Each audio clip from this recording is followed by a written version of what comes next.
Welcome to the Ultimate Hand Grinder Showdown. Today we're going to look at a bunch of high-end hand grinders and talk about which one I think might be the best one of them.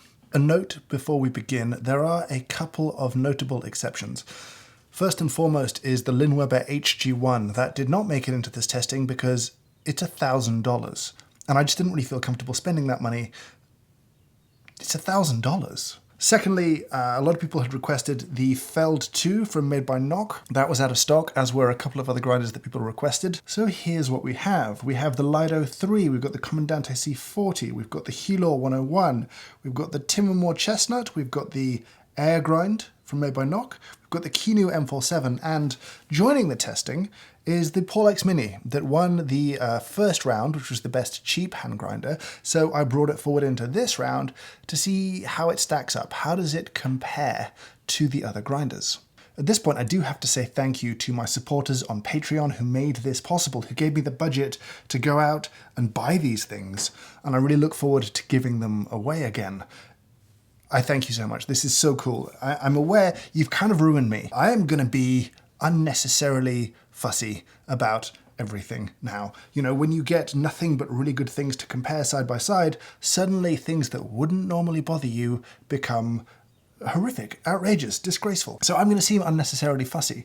That's just the nature of having a bunch of really nice things to compare. You just end up nitpicking. That said, let's get into how I tested these. So I did want to make sure that they could all make espresso. So I dialed them in for espresso, each and every one, and took copious notes along the way, as well as did a bunch of tastings with that. What I will tell you is that first and foremost, dialing in 7 hand grinders across multiple coffees for espresso is very unpleasant. I do not recommend that whatsoever. It took me a long time and I had very sore arms. I'm not sure I'd recommend hand grinding for espresso. I know some people out there like it, so it was necessary to test all of these to see how they would do, and they all could brew espresso. What I also did for filter testing was I brewed them all until they all were extracting at a 30 gram to 500 grams of water ratio, till they were all extracting about 21%. Very small margin of error. I dialed them in as closely as I could. They were then tasted to see if there was a big difference. So I wanted to push these just a little bit coarser. The finer they are, the more uniform they're likely to be. If you give them a little bit more coarseness, then flaws in the burrs will start to show up a little bit more. Alongside that, I then took samples of the grounds and had a look at them using some free software recently provided by Jonathan Gagné. He is an astrophysicist by day and someone who's writing some amazing software for coffee people. I'll link it down below. It lets you take a photograph of the grounds and ultimately analyze the size of those particles based on the number of pixels that they occupy and give you a distribution of grind profile. So that was the testing, and I've ground by hand, I don't know how many kilos now, but enough that I don't particularly want to do it anymore. But it was fascinating. So what I'm going to do now is I'm going to jump into each individual grinder and talk through a little bit of that grinder, and then at the end I will kind of wrap up with a summary of which one I think I would want to keep. That's going to be the metric, right? Which one I will be the saddest to give away because it's the one I would most want to keep. Let's start with the Lido 3.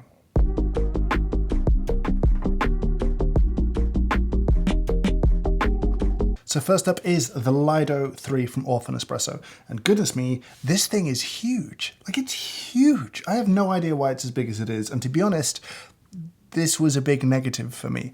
I don't want a grinder this big. There are certainly other grinders with much smaller form factors delivering everything you would want. I confess that from the beginning that did bother me a little bit. Now it means you have an enormous capacity. You could probably get 60, 70 grams of beans in this thing. Now it does become slightly more compact. You can lift and move the handle into the middle, so it's sort of slimmer and I suppose easier to travel with, but that's not an enormous space saving, if I'm honest. So it is plastic bodied, there's a large burr set inside it, and it is a stepless grind adjuster. So here's how it works. There's a grind indicator at the top, there is a locking ring, and then there's your grind adjustment. So right now the locking ring is compressed against the grind adjustment, so I can't change my grind.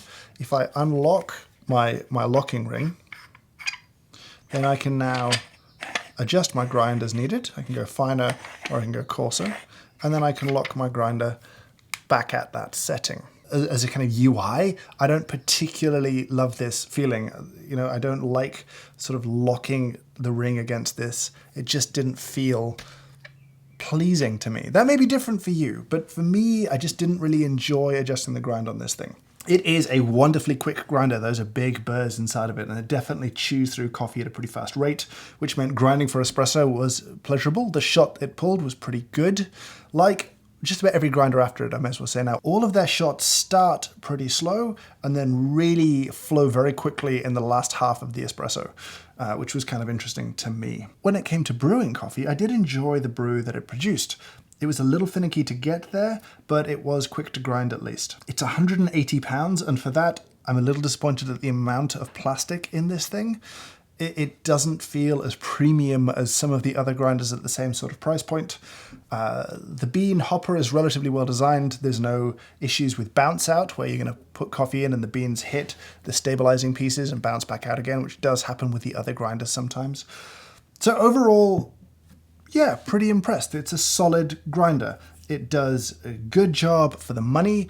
I don't love the size or the form factor. I don't particularly enjoy the grind adjustment on it, but its actual delivery of ground coffee is pretty good.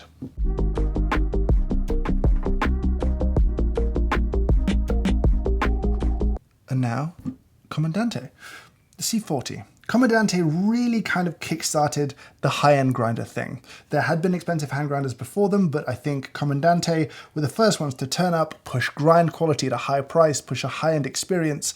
They really paved the way for a lot of premium hand grinders behind them. It's a beautiful thing. It does feel very well made. It does feel very premium, with one exception. The little plastic piece here attached to the crank handle. I don't love this, actually. I don't love that the lid is attached to the crank handle. That kind of bothers me a little bit. It does also have a pretty high stabilizing point, and loading this can result in a little bit of bounce out, where you're just pouring coffee beans in and a couple hit this and bounce back out again.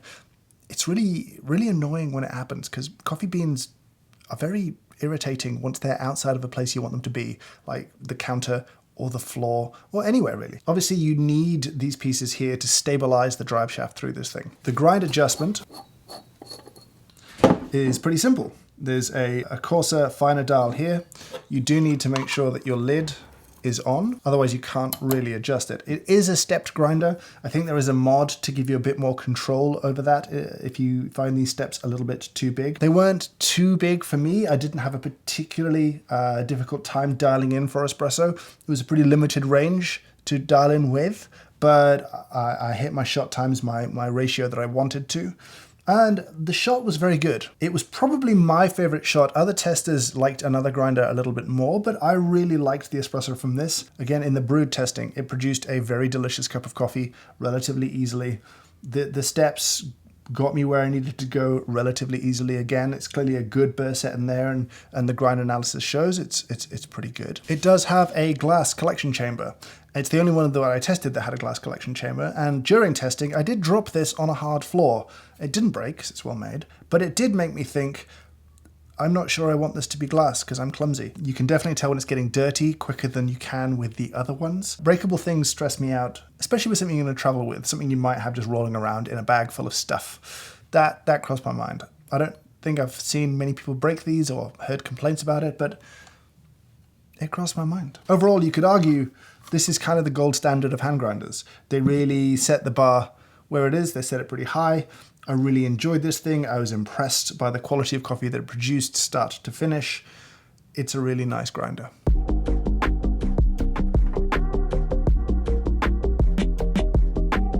This is the Helor 101, and it is beautiful. It's really beautifully machined. So again, the handle is connected to a lid. The lid in this case is metal. This is a sort of unibody piece. It's all kind of milled out, and it is lovely. There's a little grippy ring here, which was okay to use. The grounds collection bin is a friction connection, which is nice. It's a nice solid little grounds bin. So the ground adjustment is at the bottom here. It is stepless, unlike some of the others that have a ground adjustment at the bottom, which is very nice to use. So you need to make sure your handle's attached to make that adjustment. I was very impressed by this grinder. It is, again, relatively expensive, but not by any stretch the most expensive. I think it's very good. I like the design. I think it's beautiful. The adjustment was good. The shots I had were good, The brewed coffee I had was also good. It seems to perform pretty well in grinds analysis. This is a very strong grinder. It does look fantastic. Do I have any downsides? Yeah, a couple. Again, the stabilizer is relatively high up. I did have a little bit of bounce out there. And if I'm to be truly nitpicky, this little ball should spin as you crank the handle. But it was quite sticky and it often wouldn't, and it was a bit frustrating. It's gotten better with use, which indicates that something just didn't quite fit the way it was supposed to, and it's wearing down to the point that it does. But occasionally it sticks, and that's annoying. It doesn't feel superb, and you want these things to feel fantastic.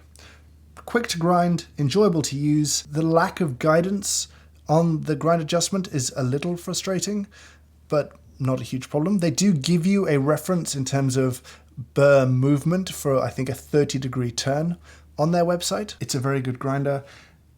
It maybe ended up feeling a little mid-pack. It does everything very well, but it doesn't really stand out in a really big way against some of its competition. But if you want a grinder that looks like this, that produces very good tasting coffee, I was impressed by this.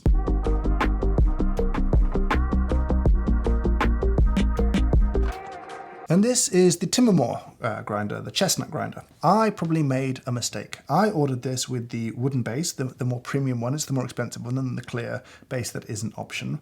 And upon using it, I don't like it. It doesn't feel right to grind coffee into a little wooden chamber. I find that really hard to explain why when I say it out loud, but something about it just unsettles me. It feels like something that's going to get dirty in a way that's going to be really hard to clean. If you're coating the inside of this with coffee oil all the time, well, that might not be good. But there is an option. You don't have to get it with the Chestnut base. From the beginning, this piece has a little magnet, so it clicks on, but it would often come off. I don't think the magnet connection is quite strong enough for me, so grinding sometimes I did whip the handle piece off. That was quite irritating. On the plus side, it is a very fast grinder. It does grind very quickly. Whether that's the way that they're feeding the beans in or not, I'm not sure. Again, the lid is attached to the handle. And here the stabilizing piece is a little bit deeper, though it is quite a narrow grinder to load into, which was okay. That was fine. A couple of things that I didn't like as much with this grinder. Now, one thing I really didn't like about this was that the way that this bottom piece connects on. There are 4 little ball bearings on little springs that compress in, clicks into place, but it was really easy to sort of break that connection during grinding. I have quite large hands, which means it's easy for me to want to hold the grinder on both the base and the main body. And if I did that, it was easy, very easy to just disconnect that. And it wasn't that it fell off ever, it never did. It just feels really unpleasant to hold it like that, to have it sort of slip and move around when you're trying to grind. I didn't like that at all. It made pretty good filter coffee.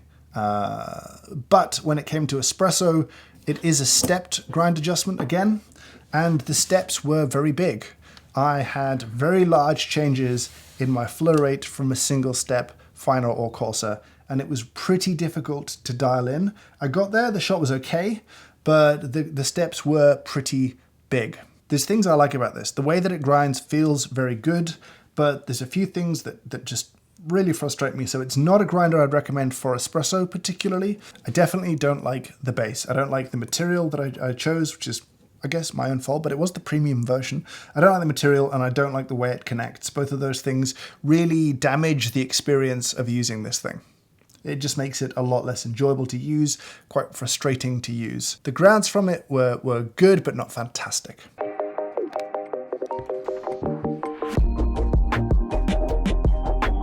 Now this is the Aergrind from Nock, and it's a really interesting price point. It's £100 before shipping, which is cheap, £99 to be more precise. So it is easily the cheapest grinder here, and by a good long way. It's so cheap, it probably could have gone into the cheaper grinder testing. And if it had, it would have crushed the competition. This is, I think, spectacularly good value for money in terms of what you get from it. Handle detaches from the lid. And the stabilizing piece is relatively low in there, so you don't have any issues with loading this thing with coffee.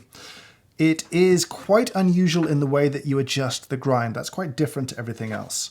So your piece goes on, and what you do is hold this top piece here, this lid, and if you hold the lid and move the handle, you can see there's an adjustment marker here and there's numbers here. So again, going from 8 down to 7 is a move finer.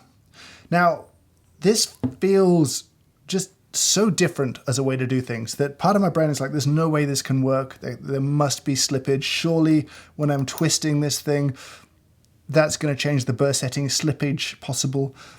I don't think it is. And I never experienced any slippage with this thing. It struggled when we came down to espresso. Right, I found it very difficult to make the adjustments necessary to really dial it in, and it very quickly slipped into being too fine. That window of too coarse to too fine was actually pretty small on this grinder. You can grind very fine. You can get down to kind of Turkish on this thing. It can go very fine, but it seemed to me that the window of opportunity for espresso was pretty small. Like some of the other grinders, it is a friction ground bin, the gasket being on here as opposed to on the base this time.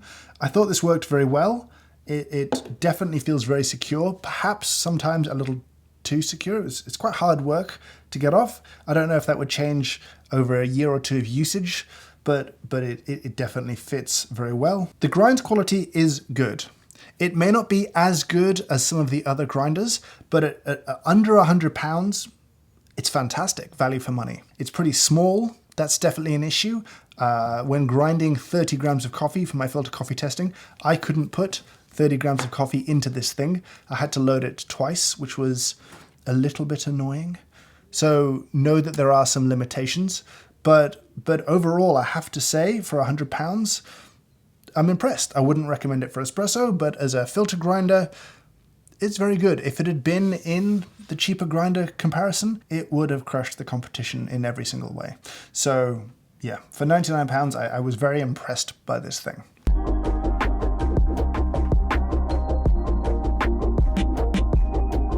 At the other end of the price spectrum, we have the Kinu M47. By far the most expensive grinder that I tested. This is 329 euros. That is a lot of money. It is built like a tank. It is substantially heavier than any of the other grinders. It is really, really well made. Now, there is no lid on this thing, which is interesting. The Lido doesn't have a lid and this doesn't have a lid. It does, however, have this nice little lip here and sort of half funnel. This meant loading this was an absolute pleasure. I never had any issues loading coffee into this thing, despite the fact that when you look in the top, there's a big stabilizing piece and the hole is pretty small, but the design means that I never had any issue with spillage. It was a pleasure to load into. Now, the grind adjustment on this is particularly interesting. Kinu do something a little bit different, which is they give you steps and then they tell you what a step does. Every step moves the burrs by 1/100th of a millimeter. The grind adjustment mechanism is quite simple. You have a locking piece on the top here, which you undo, and then you move your little grind adjuster, lock back in the top, and you're good to go. One of the challenges of hand grinding is that you're gripping a perfectly round thing most of the time and applying a good amount of force to that, and so keeping hold of it can be an issue. Slippage is a thing. Some of the grinders solve that by giving you a rubber band. With some grinders, you don't get that. The Comandante, you don't get that. So slippage is possible. The Kinu comes with quite a nice little thumb stop, which I really liked using a lot. It was pleasing to me to have my thumb against this thing as I ground coffee. It made it much, much easier to use. The base of this is also very clever. It's magnetically attached. There's a bunch of little magnets in the top here that allow it to just click in. It feels very secure when you're grinding. Unlike the Timemore, I'm always going to be holding the main body of the grinder. I'm never going to be touching this. It probably would move a little bit if I were holding it down there, but I'm not, so it's no issue. I thought that was really well done. The capacity of this thing is not huge. It doesn't hold an enormous amount of ground coffee, but certainly enough. But it just feels fantastic. And when you grind coffee with it, it feels really good. From a usability experience, this thing crushes it. This was incredibly enjoyable to use, with the one downside of it being very, very, very heavy. Much, much heavier than any of the others, which would put a dampener on me using it as a travel grinder. In terms of the shots that it produced, I had a funny experience dialing it in the first time. which was I kind of chased the grind setting around a little bit, which shouldn't really happen on a hand grinder when you're grinding through everything each time. And I ended up dialing it in, going a little bit finer, having to go coarser, and kind of ending up where I was, but having quite a different flow rate. It made me wonder whether there was just a little bit of seasoning needed for the burrs. After that, it acted in a much more predictable and consistent fashion. I really enjoyed the espresso from this. Some testers thought this was the best tasting espresso. As I said, I preferred the espresso from the Comandante, but this produced very good espresso. Its brewed coffee was very good. I'm not sure it was absolutely the best, but it was very good and very enjoyable at a 21% extraction. The grounds analysis shows it to be pretty good. With the grounds analysis, I'm not sure I have enough data across enough different coffees, across enough different grind settings to say with any confidence that one grinder here produced the most uniform ground settings. It was interesting to look at the grounds to see the distributions. A lot of them performed very, very similarly. I really like this grinder. I do. I was impressed by it. My goodness me, it's very expensive. 329 euros is a lot of money. And I'm very glad that Patreon allowed me to go and buy this and test it. I've really enjoyed testing this grinder.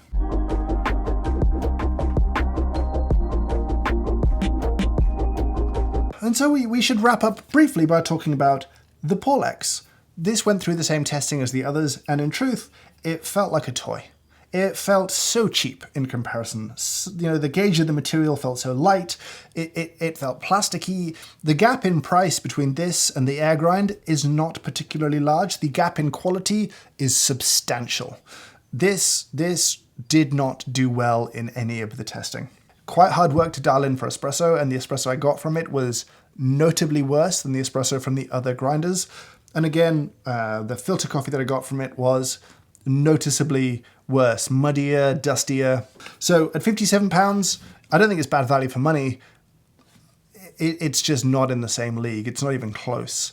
It sounds like a toy. It feels like a toy in comparison to these much, much better hand grinders that we've been testing. And so it's time for a summary. It's time to tell you which one I would want to take home. And if I'm honest, it may not be the absolute best performing in terms of particle uniformity, but it is probably the Kinu M47. It is the one that I enjoyed using the most of all. It is outrageously expensive, but you kind of see really what you're getting for your money. The grinding action is beautiful, the design is great, the bottom chamber I really like, the grind control is well thought out, the little details. For me, the cup quality was very good. That would be the one. The Kinu for me is the best of these from fit, finish, build, usage, as well as having really great quality in the cup. For me, that's my favorite. I want to use it. That's really important to me. And this definitely wins in that category. So this is my pick overall. A final note. If you have one of these 6 grinders, I'm not sure in most cases I would recommend upgrading. You know what I mean? Like your returns are reasonably diminishing. If you've invested in something good already, spending the extra money, unless there's something one of these does that you particularly want, you've got a good grinder, right? Like you're in the realm of this is a very good hand grinder. And I'd love to hear your thoughts. Do you have one of these grinders? Does my experience mirror yours, or did you have a different experience? I'd really appreciate your comments down below. Thank you so much for watching, and I hope you have a great day. Welcome to a coffee grinder ASMR outro.